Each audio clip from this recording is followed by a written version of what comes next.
Former President Donald Trump was in court today as a jury of New Yorkers heard opening statements in the historic hush money trial. Our chief legal correspondent Katie Barlow reading much of those transcripts and getting a sense of what was happening in the courtroom. Not a lot of agreement on day one. No, there was not a lot of agreement today. In fact, they couldn't even agree on what to call the former president. Prosecutors referred to him as the defendant in opening statements, but Trump's team said, we are going to refer to him as the president out of respect for the office he held. And of course, they also disagree on the facts. Prosecutors say this case is about a criminal conspiracy and a cover-up, all aimed at influencing the 2016 election. Trump's lawyer, Todd Blanche, got up and said, spoiler alert, there's nothing wrong with trying to influence the election. It's called democracy, he said. All right, so off the top there, prosecutors also seem to pay him a compliment, which is something we don't typically see in a case like this. They did. So prosecutors said during their opening statement that Trump was a very frugal businessman, that he pinches pennies. It's all over every book he's ever written. And they say you can see in the ledger, he actually, when he reimburses Michael Cohen for this payment that went to Stormy Daniels, that he paid him double.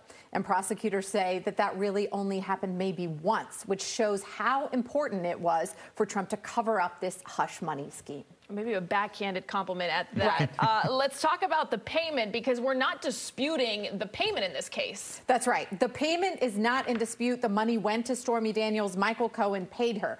Now, Todd Blanche, who delivered the opening statement for the prosecutors, real lawyer here. He spent nearly a decade in the Southern District of New York as a prosecutor, not a stranger to these contentious criminal trials. He said this payment, admitted money changed hands going up to the 2016 election, but this payment wasn't made to influence the election, but rather to squelch this scheme, this sinister scheme to embarrass the president and his loved ones. And this really highlights what prosecutors are going to have to prove here. There's something called an intent requirement. They're going to have to show what was in Trump's head, not only that the payment happened, but that Trump knew it was illegal and that he did it for the purposes of influencing the election, not to, for example, cover up what could have been an embarrassing story personally.